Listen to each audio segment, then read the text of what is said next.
Hello dear job এসপিরেন্ট কর্মবার্তা online চ্যানেলের এই গুরুত্বপূর্ণ ক্লাসে তোমাদের সকলকে স্বাগত জানাচ্ছি। তোমরা যারা ত্রিপুরা অ্যাসেম্বলি মানে ত্রিপুরা বিধানসভার গ্রুপ সি গ্রুপ ডির ফর্ম ফিল আপ করেছো, পরীক্ষার জন্য প্রস্তুতি নিচ্ছ, তাছাড়া তোমরা যারা জিআরবিটি 2কে টার্গেট করে প্রিপারেশান করছো, এই ক্লাসটা তোমাদের জন্য খুবই গুরুত্বপূর্ণ। Specially Tripura assembly group C এবং গ্রুপ ডি অ্যাসপিরেন্টদের জন্য এই ক্লাসটা আমরা ত্রিপুরা অ্যাসেম্বলির ক্লাস নাম্বার 3। কত নম্বর ক্লাস? ক্লাস নাম্বার 3 নম্বর ক্লাস। এর আগে আমরা দুটি ক্লাস করিয়ে নিয়েছি, খুবই গুরুত্বপূর্ণ কোশ্চেন আমরা করিয়েছি। তোমরা যারা আগের কোশ্চেনগুলো দেখোনি, প্লেলিস্ট আমরা বানিয়ে দিয়েছি, ভিডিও ডেসক্রিপশানের লিঙ্ক আছে, ত্রিপুরা অ্যাসেম্বলি প্রিপারেশান 2026 বলে ক্লাসগুলো দেখো, অবশ্যই কোশ্চেনগুলো নোট করে রাখবে। তাছাড়া তোমরা যারা জিআরবিটি প্রিপারেশান করছো, জিআরবিটিকে টার্গেট বানিয়ে রেখেছো, অবশ্যই তোমাদের জন্য এই কোশ্চেনগুলো খুবই গুরুত্বপূর্ণ হবে। কেন? জিআরবিটি 2 এবং ত্রিপুরা অ্যাসেম্বলির সিলেবাস অলমোস্ট সেম। বুঝতে পারছো? চলো আমরা ক্লাসটা শুরু করছি, দেরি করছি না। তার আগে তোমাদেরকে জানিয়ে দিই, তোমরা যারা এই চ্যানেলে প্রথমবার এসেছো, এই চ্যানেলে আমরা গভর্নমেন্ট জব ইনফরমেশন এবং বিভিন্ন কম্পিটিটিভ এক্সামের প্রিপারেশন করিয়ে থাকি। যদি তুমি কোনো গভর্নমেন্ট জব খুঁজছো বা কোনো কম্পিটিটিভ এক্সামের প্রিপারেশন বানাচ্ছো, তাহলে অবশ্যই কর্মবার্তা অনলাইন চ্যানেলটিকে সাবস্ক্রাইব করে পাশের অল অপশনাল বেলটিকে প্রেস করে রাখবে। আমরা দায়িত্ব নিয়ে বলছি, সঠিক সময়ে সঠিক ইনফরমেশন কর্মবার্তা অনলাইন তোমাদের কাছে পৌঁছে দেবে। তাছাড়া তুমি যদি বিভিন্ন এক্সামের প্রিপারেশন করছো, যেমন upcoming Tripura assembly group C group D, JRBT group C group D, ward secretary, railway group D, railway NTPC, SSC GD, SSC MTS, Tripura high court group D, peon, jail police, Tripura police constable, Tripura police sub inspector, senior computer assistant, TPSC combine for almost all এক্সামের best quality updated notes আমাদের কাছে রয়েছে। তোমরা যদি আমাদের নোটগুলো নিয়ে পড়তে হয়, আমাদের হোয়াটসঅ্যাপ নাম্বার ভিডিও ডিসক্রিপশন আছে, বা নোট করতে পারো 9612998930। কী বললাম? 9612998930। এই নাম্বারে হোয়াটসঅ্যাপে যোগাযোগ করে পিডিএফ নোটস অনলি অ্যাভেলেবেল রয়েছে, টেলিগ্রামের মাধ্যমে নিয়ে নেবে। দায়িত্ব নিয়ে বলছি, বেস্ট থেকে বেস্ট কোয়ালিটি আমরা মেনটেন করেছি, ভালো রেসপন্স পাবে, এতটুকু আমরা দায়িত্ব নিয়ে বলতে পারি। চলো, আজকের ক্লাসের কোশ্চেনটা হলো 23 নম্বর কোশ্চেন। এর আগে আমরা 22টি কোশ্চেন, খুব ইম্পর্টেন্ট 22টি কোশ্চেন করিয়েছি, তোমরা দেখে নেবে। কোশ্চেনটা কি দেখো, ত্রিপুরার মন্ত্রী পরিষদের মুখ্যমন্ত্রী সহ সর্বাধিক কত সদস্য থাকতে পারে? মানে এই যে কোশ্চেনটা, এটা ত্রিপুরা বিধানসভার আমরা করাচ্ছি বলে ত্রিপুরা মেনশন করে দিয়েছি। অল বিধানসভার জন্য, ভারতবর্ষের সবগুলো রাজ্যের বিধানসভার জন্য সেম রুলস অ্যান্ড রেগুলেশন। বলা হয়েছে ত্রিপুরা মন্ত্রী পরিষদের, মানে ত্রিপুরার যে আমাদের বিধানসভার কতটা সদস্য সংখ্যা রয়েছে? 60টা, ঠিক না? এর মধ্যে 60টার মধ্যে কতজন মুখ্যমন্ত্রী সহ মন্ত্রী পরিষদের সদস্য হতে পারবে? মানে ত্রিপুরার বিধানসভায় কতজন, ম্যাক্সিমাম কতজন মন্ত্রী হতে পারবে? সঠিক উত্তর কী হবে? যারা জানো অবশ্যই তোমরা কমেন্টস করে জানাবে। কিন্তু সঠিক উত্তর হয়ে যাবে অপশন বি, 12 জন। আমাদের ত্রিপুরা বিধানসভায় ম্যাক্সিমাম 60 জনের মধ্যে ম্যাক্সিমাম 12 জনই মন্ত্রী হতে পারবে। বুঝতে পারছো? ইয়েস, এটা এই যে রুলসটা, এটা ভারতীয় সংবিধানের, মানে ভারতীয় সংবিধানের অনুচ্ছেদ 164(1)A-তে মেনশন আছে, মানে আর্টিকেল 164-এ এটা মেনশন আছে যে কোনো রাজ্যের শুধু ত্রিপুরার জন্য না, যে মুখ্যমন্ত্রী সহ মন্ত্রী পরিষদের সদস্য সংখ্যা বিধানসভার মোট সদস্য সংখ্যার 50%-এর বেশি হতে পারবে না। কি বললাম? মন্ত্রী পরিষদের সংখ্যা মানে মন্ত্রী কতজন হতে পারবে, বিধানসভার যে সদস্য সংখ্যা রয়েছে এর 15%-এর বেশি হতে পারবে না। ক্লিয়ার? মানে তোমাদেরকে আমি এক্সাম্পল দিয়ে বোঝাচ্ছি। যেমন ধরো, এর মধ্যে আরেকটি কথা আছে, আমি তোমাদেরকে বলে দিই, 15%-এর বেশি হতে পারবে না, তবে সদস্য সংখ্যা 9, মানে সদস্য সংখ্যা 12 জনের কম হতে পারবে না। ইয়েস, 9 জন না, 12 জনের কম হতে পারবে না। মানে এটা উল্লেখ আছে যে কোনো বিধানসভার টোটাল যে সদস্য, এই সদস্যর 15%-এর বেশি মন্ত্রী হতে পারবে না, এবং 12 জনের কমও মন্ত্রী হতে পারবে না। কন্ডিশনটা কি বুঝতে পারছো? তোমাদেরকে আমি এক্সাম্পল দিয়ে বোঝাচ্ছি। যেমন ধরো, ত্রিপুরা বিধানসভার আমাদের সদস্য সংখ্যা কত? 60-এর যদি আমরা কত পার্সেন্ট বলেছে? টোটাল সদস্যের 15%। তাহলে 60-এর যদি আমরা 15% ধরি, 60-এর 15% কত হচ্ছে? 9 হচ্ছে, ঠিক না? এই তো 9। তাহলে হিসাব মতো তো 60-এর 15%-এর বেশি হতে পারবে না বলেছে, তাহলে 9 জন ম্যাক্সিমাম হওয়ার কথা, 9 জনের তো বেশি হতে পারবে না, কিন্তু আবার বলে দিয়েছে যে 12 জনের কমও হতে পারবে না।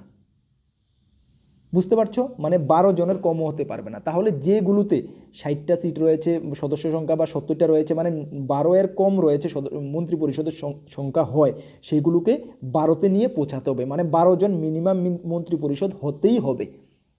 তার মানে আমাদের ত্রিপুরার মিনিমাম মন্ত্রী পরিষদের সংখ্যা 12 জন হতেই হবে, 12 জনের বেশিও কিন্তু হওয়া যাবে না। কেন 15% এখানে বলে দিয়েছে, তাহলে 15% তো 9 হয়, তো 9 জন তো রাখা যাবে না, কেন মিনিমাম 12 জন রাখতে হবে, সুতরাং 12তেই রাখতে হবে। 12-র বেশি 13 করতে পারবে না, বা 12-র কম 11 করতে পারবে না। ঠিক আছে, এইটা মানে ম্যাক্সিমাম ধরো অন্যান্য স্টেটের, যেমন তোমার যে রাজ্যের ধরো 500টি বিধানসভার সিট রয়েছে, তাহলে 500টির 15% কত আসছে, 150, ঠিক না?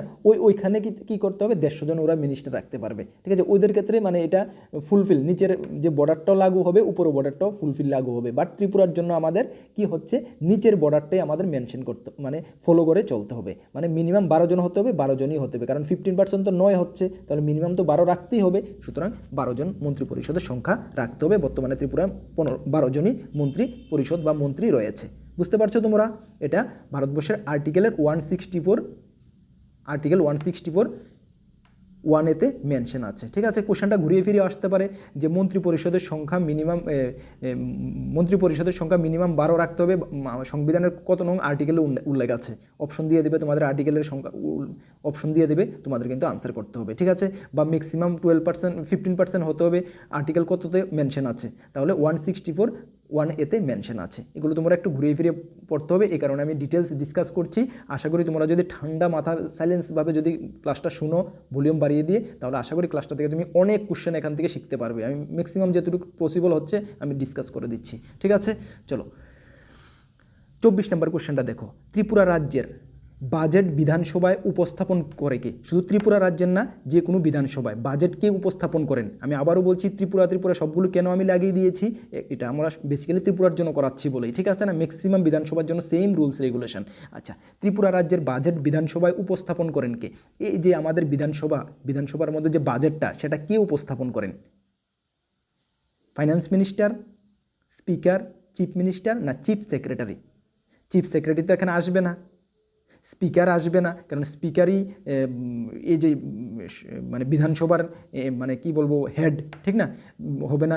চিফ মিনিস্টার বা ফাইন্যান্স মিনিস্টার, দুজন থেকে একজন হওয়ার ডাউট, ঠিক না? তাহলে কে সঠিক উত্তর কী হবে? সঠিক উত্তর হয়ে যাবে কিন্তু ফাইন্যান্স মিনিস্টার। কেন? এই বাজেটের ব্যাপারটা কিন্তু ফাইন্যান্স মিনিস্টারই দেখে থাকেন। ঠিক আছে, তাহলে অপশন এ হবে সঠিক উত্তর, ফাইন্যান্স মিনিস্টারই ত্রিপুরা রাজ্যের বাজেট বিধানসভায় উপস্থাপন করেন। অপশন এ হবে সঠিক উত্তর। ঠিক আছে, এই যে বাজেটটা উপস্থাপন করেন, বাজেটটার মেন লক্ষ্য কী, মেন টার্গেট কী, মেন উদ্দেশ্য কী বাজেটটার? এই বাজেটটার মেন টার্গেট বা উদ্দেশ্য হলো মানে এই যে অর্থ বছরের লেগে মানে বাজেটটা উপস্থাপন করবেন, সেই অর্থ বছরের জন্য রাজ্যের যে সার্বিক পরিকল্পনা, মানে সার্বিক রাজ্যটা কিভাবে চলবে, কোন খাতে কিভাবে হবে, কিভাবে করতে হবে, এই যে পরিকল্পনাটা, সেটার রূপরেখাই হলো এই বাজেটটার মাধ্যমে পেশ করা হয়। বুঝতে পারছো? ভেরি ইম্পর্টেন্ট কোশ্চেন কিন্তু। হ্যাঁ, চলো নেক্সট কোশ্চেনটা দেখো, 25 নম্বর কোশ্চেন। ত্রিপুরা বিধানসভার প্রথম অধিবেশনে রাজ্যপাল সংবিধানের কোন অনুচ্ছেদের অধীনে ভাষণ দেয়? মানে কি বলা হয়েছে, কোনো বিধানসভা, ধরো আমরা ত্রিপুরা বিধানসভা, যখন বিধানসভা শুরু হয়, বিধানসভা শুরুতে প্রথম অধিবেশনে রাজ্যপাল ভাষণ দেয়, রাজ্যপালের ভাষণ দিয়েই বিধানসভা শুরু হয়। এটা আমরা দেখি, ঠিক না? আমরা তো অনেক দেখেছি এটা, রাজ্যপালের ভাষণ দিয়েই বিধানসভা শুরু হয়। এই যে রাজ্যপালের যে ভাষণটা, অধিবেশনের যে রাজ্যপাল ভাষণটা, এটা সংবিধানের কোন অনুচ্ছেদের অধীনে উনি ভাষণ দেন? মানে কোন অনুচ্ছেদে এটা বলা রয়েছে যে বিধানসভা শুরু হতে গেলে প্রথমে রাজ্যপালের ভাষণ দিতে হবে, রাজ্যপাল এটাকে মানে স্টার্টিং করাতে হবে, শুরু করাতে হবে। এটা ভারতীয় সংবিধানের কোন অনুচ্ছেদে উল্লেখ আছে? অপশন আছে আর্টিকেল 161, 164, 168, 176। কী হবে সঠিক উত্তর? সঠিক উত্তর হবে আর্টিকেল 176, মানে অনুচ্ছেদ 176-এ এটা উল্লেখ রয়েছে, বা 176 অনুসারে রাজ্যপাল ত্রিপুরা বিধানসভার বা যে কোনো রাজ্যের বিধানসভার প্রথম অধিবেশনে ভাষণ দেন। বুঝতে পারছো? একদম ভেরি ভেরি ইম্পর্টেন্ট কোশ্চেন। ঠিক আছে, এই অনুচ্ছেদ যে 176 অনুচ্ছেদ রাজ্যপালকে প্রতিটি সাধারণ নির্বাচনের পর, মানে অ্যাকচুয়ালি শুধু মানে যে প্রত্যেক 5 বছর পর পরই সাধারণ নির্বাচন হয়, আমরা জানি প্রত্যেকটি 5 বছর পর পর যখন সাধারণ নির্বাচনের পর, এবং প্রতি বছর যখন ফাইন্যান্সিয়াল ইয়ার শুরু হয়, ফাইন্যান্সিয়াল ইয়ার শুরুতে এপ্রিলের প্রথম অধিবেশনে প্রথম ভাষণ শুরুতে রাজ্যপাল দিয়েই শুরু করে ভাষণটা। ঠিক আছে, ভেরি ভেরি ইম্পর্টেন্ট কোশ্চেন। ঠিক আছে, অ্যাকচুয়ালি এটার উদ্দেশ্য কি জানো তোমরা? এই যে ভাষণটা মানে কিসের উপরে বেস করে বা কী উদ্দেশ্যে কী কারণে উনি ভাষণটা দিয়ে থাকেন? অ্যাকচুয়ালি এই ভাষণটার উদ্দেশ্য হলো রাজ্য সরকারের যে নীতি বা কর্মসূচি রয়েছে, যে কোনো সরকারের বা রাজ্য সরকারের, ত্রিপুরা সরকারের যে নীতি বা কর্মসূচি রয়েছে, কর্মসূচির যে একটা রূপরেখা, এটা রাজ্যপাল তুলে ধরে যাতে করে মন্ত্রী পরিষদের মানে বিবৃতি হিসেবে কাজ করে। এই যে ভাষণের উপরে মন্ত্রী পরিষদরা কাজ করে। ঠিক আছে, এটা হলো মেন উদ্দেশ্য। ঠিক আছে, চলো 26 নম্বর কোশ্চেনটা কি দেখো, ত্রিপুরা বিধানসভার সভাপতিত্বকারী কার্যকর্তা কে? যে কোনো বিধানসভার সভাপতিত্বকারী কার্যকর্তা কে? কী হবে সঠিক উত্তর? ভেরি ইম্পর্টেন্ট কোশ্চেন, আমরা সকলেই জানি, এক্ষুনি আমি বললাম স্পিকার, ঠিক না? অপশন সি হবে সঠিক উত্তর, স্পিকার। এই যে স্পিকার বা স্পিকারের অনুপস্থিতিতে ডেপুটি স্পিকার, আচ্ছা এই যে স্পিকার উনি কিন্তু সংসদের শৃঙ্খলা বজায় রাখার যে কার্যধারা, মানে সংসদটা যে শৃঙ্খলা ডিসিপ্লিনে চলবে, কার্যধারা পরিচালনা করার দায়িত্ব কিন্তু এই স্পিকারের উপরেই থাকে। এই সংসদের ভিতরে যাই কিছু অ্যাক্টিভিটি, যাই কিছু হবে, সব কিছুর দায়িত্ব, ডিসিপ্লিনে চলা, সব কিছু হেড অফ দ্য, মানে কি বলবো, এই স্পিকারই কিন্তু সংসদের অভিভাবক, মানে হেড অফ দ্য এই পার্লামেন্ট। ঠিক আছে, এই স্পিকারই কিন্তু ওইখানে সেশনের বা পার্লামেন্টের হেড। ঠিক আছে, মানে অভিভাবক বললেই আমরা পারি। ঠিক আছে, উনারই দায়িত্ব সংসদটা কীভাবে মানে শৃঙ্খলাভাবে চলছে কিনা, ডিসিপ্লিনে চলছে কিনা, ঠিকঠাকভাবে পরিচালনা হচ্ছে কিনা, সব কিছু দেখার দায়িত্ব কিন্তু স্পিকারেরই থাকে। ঠিক আছে, স্পিকারের অনুপস্থিতিতে যেটা ডেপুটি স্পিকার এই দায়িত্বটা নিয়ে থাকে। ঠিক আছে, চলো 27 নম্বর কোশ্চেনটা দেখো, ত্রিপুরা বিধানসভায় প্রশ্নোত্তর পর্ব কখন অনুষ্ঠিত হয়? প্রশ্নোত্তর পর্ব আমরা জানি বিধানসভার অনেকগুলো রয়েছে, 0 আওয়ার্স, প্রশ্নোত্তর পর্ব, এগুলো কোন টাইমে শুরু হয়? ত্রিপুরা বিধানসভার প্রশ্নোত্তর পর্ব কখন অনুষ্ঠিত হয়? কী হবে সঠিক উত্তর? অপশন রয়েছে, দেখে নাও। সঠিক উত্তর কী হবে? প্রশ্নোত্তর পর্ব কখন শুরু হয়?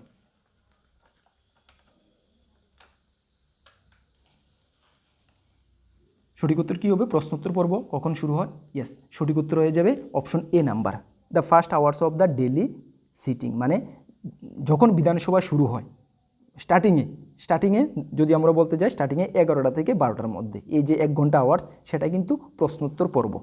ঠিক আছে, ত্রিপুরা বিধানসভারও প্রশ্নোত্তর পর্ব এই 11টা থেকে 12টায় শুরু হয়। মানে অ্যাকচুয়ালি এটা যখন অধিবেশন, মানে সাধারণত অধিবেশন যে প্রথম ঘন্টা মানে 11টা থেকে শুরু হয়, 11টা থেকে 12টা শুরু হয়, এবং 12টার পরের যে বাকি টাইমটা, এটা কিন্তু আমরা 0 আওয়ার্সের আওতায় এসে পড়ে। এই যে প্রশ্নোত্তর পর্বটা, এটার উদ্দেশ্যটা কি, মেন এটা কী, জিনিসটা কি? অ্যাকচুয়ালি সদস্যরা সরকারি যে কর্মকাণ্ড, সরকারের যে কর্মকাণ্ড হয়েছে বা যে অ্যাক্টিভিটি, সদস্যরা সরকারি কর্মকাণ্ডের সম্পর্কে মন্ত্রীদের কাছ থেকে মানে মৌখিক বা লিখিত যে কোনোভাবে এই জানকারিটা বা এই হিসাব কিতাবটা চায়। ঠিক আছে, এটা হলো প্রশ্নোত্তর পর্ব, বুঝতে পারছো? চলো নেক্সট কোশ্চেনটা দেখো, 28 নম্বর কোশ্চেন, বিধানসভার 0 ঘন্টা বলতে কী বোঝায়? এখনই আমি বললাম যে 11টা থেকে 12টা প্রশ্নোত্তর পর্ব, কোশ্চেন আওয়ার্স, এবং 12টা থেকে বাকিটা হলো 0 আওয়ার্স। ঠিক না, 0 ঘন্টা মানে 0 আওয়ার্স পর্ব। ঠিক আছে, আচ্ছা 0 না 0 আওয়ার্স, হ্যাঁ 0 আওয়ার্স। ঠিক আছে, 0 আওয়ার্স। আচ্ছা যাই হোক, what does 0 hours mean in assembly? এই যে 0 আওয়ার্স বলতে কী বুঝি আমরা? 0 আওয়ার্স বলতে কী বুঝি? অপশন আছে, কী হবে সঠিক উত্তর? End of session, assembly session today, বা to raise urgent issue of public implements, yes, জনগুরুত্বপূর্ণ জরুরি বিষয়গুলি উপস্থাপন করা। অপশন বি হবে সঠিক উত্তর। ঠিক আছে, অপশন বি হবে সঠিক উত্তর, 0 আওয়ার্স। এই 0 আওয়ার্স যে সময়টা, এই সময়ের মধ্যে যে বিভিন্ন প্রশ্নের পর্ব, ঠিক মানে মানে বললাম যে 12টা যে প্রশ্নোত্তর পর্ব, 12টার পরের থেকে 0 আওয়ার্সটা শুরু হয়। সেটার উদ্দেশ্য হলো মেন মানে কি বলবো, যে কোনো মানে সদস্যরা মানে প্রথমে যে কোনো নোটিশ বা যে কোনো ছাড়া যে কোনো টপিকের উপরে, মানে যেটা গুরুত্বপূর্ণ টপিক, জনসাধারণের জন্য গুরুত্বপূর্ণ ইম্পর্টেন্ট, এই টপিকটা কিন্তু মানে সরাসরি উত্থাপন করতে পারে বিধানসভায়, অ্যাসেম্বলিতে। ঠিক আছে, এই 0 আওয়ার্সের মধ্যে এর মধ্যে কোনো মানে নির্দিষ্ট কোনো টপিক লাগবে না, এমন একটা টপিক উত্থাপন করতে পারবে যেটা নাকি মানে সার্বজনীন বা সবার জন্য লাভবান। ঠিক আছে, এমন একটা টপিক, যে কোনো টপিক উত্থাপন করতে পারে 0 আওয়ার্সের আওতায়। ঠিক আছে, এটাই হলো 0 আওয়ার্স সময়। চলো নেক্সট কোশ্চেনটা দেখো 29 নম্বর কোশ্চেন। ত্রিপুরা বিধানসভায় কোন বিল মানি বিল কিনা, মানে কোনো বিল মানি বিল কিনা তা নির্ধারণ করে কে? বিধানসভার মধ্যে কোনো বিল এটা মানি বিল কিনা সেটা নির্ধারণ করে কে? মুখ্যমন্ত্রী, chief minister, speaker, finance minister, speaker. আচ্ছা স্পিকার তো আমি অপশন দুবার দিয়ে দিচ্ছি। আচ্ছা যাই হোক, কে সঠিক উত্তর কী হবে, কে নির্ধারণ করেন? সঠিক উত্তর হয়ে যাবে স্পিকার। হ্যাঁ, অপশন বিও স্পিকার রাখা হয়েছে, এটা ডেপুটি স্পিকার রাখা হতো হচ্ছে ডি স্পিকার। আচ্ছা যাই হোক, স্পিকার সঠিক উত্তর হবে কি স্পিকার। বিধানসভার মধ্যে কোনো বিল মানি বিল কিনা সেটা নির্ধারণ করার একমাত্র পাওয়ার রয়েছে স্পিকারের কাছে। Very very important question. ঠিক আছে, এটা ভারতীয় সংবিধানের আর্টিকেল 199-এ মেনশন রয়েছে। কত? 199-এ। হ্যাঁ, ভারতীয় সংবিধানের 199-এ এটা মেনশন রয়েছে যে কোনো রাজ্যের আইনসভার অর্থ বিল মানে এটা স্পিকারই নিয়ন্ত্রণ করে, বা স্পিকারই এটা মানে এটা সম্বন্ধে অর্থ বিল কিনা এটা যাচাই করে স্পিকারই। ঠিক আছে, ভেরি ভেরি ইম্পর্টেন্ট কোশ্চেন। চলো 30 নম্বর কোশ্চেনটাকে দেখো। সংবিধান অনুসারে ভারতে একটি বিধানসভার সর্বোচ্চ আসন সংখ্যা কত? মানে কোনো বিধানসভার, ভারতের সংবিধান অনুসারে কোনো বিধানসভার সর্বোচ্চ আসন সংখ্যা কত হতে পারে এবং সর্বনিম্ন কত হতে পারে? 30 নম্বর কোশ্চেন, সঠিক উত্তর কী হবে? সঠিক উত্তর হবে অপশন সি, 500টি। কোনো বিধানসভার ম্যাক্সিমাম সিট 500টি হতে পারে, এর বেশি হওয়া যাবে না। এটা ভারতীয় সংবিধানের 170 অনুচ্ছেদে মেনশন রয়েছে। কত নম্বর? 170 অনুচ্ছেদে মেনশন রয়েছে। এই অনুচ্ছেদগুলো কিন্তু তোমার আর্টিকেলগুলো মনে রাখবে, এবং এভাবে আসতে পারে যে ভারতীয় সংবিধানের কোন আর্টিকেলে মেনশন রয়েছে যে কোনো রাজ্যের সর্বোচ্চ আসন সংখ্যা, বিধানসভার আসন সংখ্যা 500 হবে। কোশ্চেনগুলো ঘুরিয়ে আসতে পারে। ঠিক আছে, তাহলে আর্টিকেল 170-তে মেনশন রয়েছে। ঠিক আছে, আর্টিকেল 170-তে এটাই মেনশন রয়েছে যে কোনো রাজ্যের সর্বোচ্চ আসন সংখ্যা 500-এর বেশি হতে পারবে না এবং সর্বনিম্ন আসন সংখ্যা 60-এর নিম্নে হতে পারবে না। ঠিক আছে, 60-এর নিম্নে হতে পারবে না, মনে রাখবে 60 বলা হয়েছে। কিন্তু এখানে কিছু ব্যতিক্রম রয়েছে, যেমন গোয়াতে কিন্তু 60টি সিট নেই, গোয়াতে নেই। তাছাড়া তোমার এই সিকিমে নেই, মিজোরামও নেই, কিন্তু এগুলো একটু ব্যতিক্রম রয়েছে। ঠিক আছে, মনে রাখবে। চলো নেক্সট কোশ্চেনটা দেখো, 31 নম্বর কোশ্চেন। ভারতীয় সংবিধান অনুসারে ভারতের একটি বিধানসভার জন্য সর্বনিম্ন কত আসন নির্ধারণ? এক্ষুনি বললাম সর্বোচ্চ কত আসন, 500 আসন, এবং সর্বনিম্ন ওই 60টি আসন। কিন্তু ব্যতিক্রমটা আমি এক্ষুনি বললাম, এটাও আর্টিকেল 170 অনুসারে। হ্যাঁ, ব্যতিক্রম বললাম গোয়া, সিকিম, মিজোরাম 60-এর নিচে রয়েছে। এটা অ্যাকচুয়ালি পপুলেশনের উপরে বেস করে হয়। ঠিক আছে, যেহেতু গোয়া, সিকিম, মিজোরামের পপুলেশন কম, সে কারণে এখানে 60টি সিট এখানে রাখা সম্ভব হয়েছে না বলেই এখানে আসন সংখ্যা কম রয়েছে। ঠিক আছে, চলো 32 নম্বর কোশ্চেনটা দেখো। সংসদীয় ভাষায় প্রভোগেশন বলতে কি বোঝো? প্রভোগেশন বলতে কি বোঝা? সংসদীয় ভাষায় প্রভোগেশন বলতে কি বোঝা? প্রভোগেশন বলতে এটাই বোঝায় যে temporary end of the parliamentary session, মানে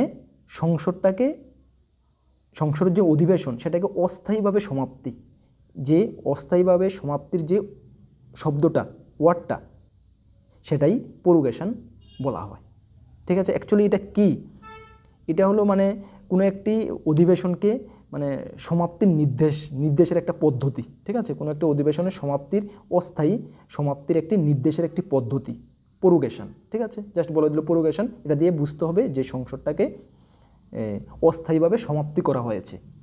ঠিক আছে, অপশন এ হবে সঠিক উত্তর। ঠিক আছে, চলো নেক্সট কোশ্চেনটা দেখো, 33 নম্বর কোশ্চেন।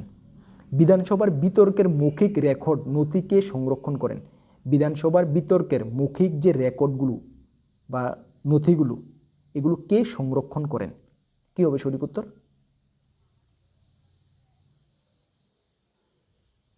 সঠিক উত্তর হয়ে যাবে অপশন ডি। ঠিক আছে, রিপোর্টাররা। এটা দেখবে বিধানসভার মধ্যে রিপোর্টাররা মানে তাদের জন্য আলাদা সিটিংয়ের জায়গা থাকে। ঠিক না, ওই যে বিধানসভার বিতর্কের যে মৌখিক রেকর্ডগুলো, এগুলো রিপোর্টাররা কিন্তু রেকর্ড করে। ঠিক আছে, অপশন ডি হবে সঠিক উত্তর। এই যে বিতর্কের যে মৌখিক যে প্রতিবেদন, মানে এগুলোকে সাধারণত বিতর্ক নামেও পরিচিত, বিতর্কও বলা হয়ে থাকে এগুলোকে। হ্যাঁ, সাধারণ অফিসিয়াল রিপোর্ট বা বিতর্ক এই নামে এগুলোকে মানে জানা যায়। ঠিক আছে, মনে রাখবে। চলো নেক্সট কোশ্চেনটা দেখো, 34 নম্বর কোশ্চেন। একটি রাজ্যে একটি আইন পরিষদ গঠন বা বিলুপ্ত করার ক্ষমতা কার আছে? Very very important question. মানে একটি রাজ্যের, ধরো ত্রিপুরা রাজ্যেরই এই যে আমাদের আইন পরিষদ সেটাকে গঠন করা বা বিলুপ্ত করার অধিকার কার কাছে রয়েছে? Very very important question. সঠিক উত্তর অপশন সি হবে, পার্লামেন্টের কাছেই রয়েছে একমাত্র। সংবিধানের 169 অনুচ্ছেদ কত, ভেরি ভেরি ইম্পর্ট্যান্ট, সংবিধানের 169 আর্টিকেল অনুসারে কোনো রাজ্যের আইন পরিষদ মানে বিধানসভাটাকে, ঠিক আছে, বিধানসভাটাকে তৈরি করা বা বিলুপ্ত করার একমাত্র ক্ষমতা পার্লামেন্ট বা সংসদের কাছেই রয়েছে। Very very important question. এই সংসদ পার্লামেন্টই একমাত্র পারবে যে কোনো রাজ্যের বিধানসভাকে বিলুপ্ত করে দেওয়া বা সেটাকে নতুন করে তৈরি করা, আদারওয়াইজ কেউ পারবে না এটা। ঠিক আছে, very very important question, option C হবে সঠিক উত্তর। ঠিক আছে, চলো আজকের ক্লাসটি কেমন লেগেছে অবশ্যই তোমরা কমেন্টস করে জানাবে।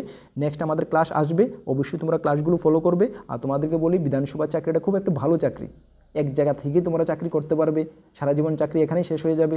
ঠিক আছে, এই যে ফিক্সড পে ইস্যু চলছে সেটাও সমাপ্তি হবে, রেগুলারও তোমরা হয়ে যাবে রিসেন্টলি। ঠিক আছে, তো সুতরাং এটার জন্য একটু ভালো করে প্রিপারেশন করো। আর তোমাদেরকে আমরা বলতে চাই বা দায়িত্ব নিয়ে আমরা বলতে চাই, এটার জন্য আমাদের কাছে বেস্ট কোয়ালিটি আপডেটেড নোটস রয়েছে। তোমরা জানো কর্মবার্তা অনলাইন নোটস কেমন হয়ে থাকে, গত 7 বছর ধরে আমরা স্টুডেন্টদেরকে পড়াচ্ছি, নোট প্রোভাইড করছি। আজকের ডেটে পুরো প্রত্যেকটি ডিপার্টমেন্টে আমাদের স্টুডেন্টরা চাকরিরত অবস্থায় রয়েছে। বিলিভ করো, বেস্ট কোয়ালিটি নোটস রেডি করেছি। যদি নিয়ে পড়তে চাও অবশ্যই নিয়ে পড়তে পারো, ভালো রেসপন্স পাবে, এতটুকু আমরা বলতে পারি। অবশ্যই আমাদের হোয়াটসঅ্যাপ নাম্বারে যোগাযোগ করে নিয়ে নেবে যদি আমাদের থেকে নোটস নিতে হয়। আমাদের টেলিগ্রাম গ্রুপ, হোয়াটসঅ্যাপ গ্রুপ তোমরা যারা জয়েন করোনি, ভিডিও ডেসক্রিপশনে লিঙ্ক আছে, অবশ্যই জয়েন করবে, বিভিন্ন আপডেট সবার আগে তুমি পেয়ে যাবে। তাছাড়া আমরা একটি জিকে জিএসের সিরিজ শুরু করেছি 1 থেকে 100, জানো ওই ক্লাসগুলো কিন্তু তোমাদের জন্য গুরুত্বপূর্ণ, ওই ক্লাসগুলো তোমরা অবশ্যই ফলো করবে। আশা করি তোমরা পরীক্ষা খুবই ভালো হবে, তোমাদের লক্ষ্য পর্যন্ত তোমরা পৌঁছতে পারবে। চলো নেক্সট কোনো গুরুত্বপূর্ণ ভিডিও বা ক্লাসে তোমাদের সঙ্গে দেখা হচ্ছে। সকলকে বেস্ট অফ লাক, জয় হিন্দ, বন্দে মাতরম।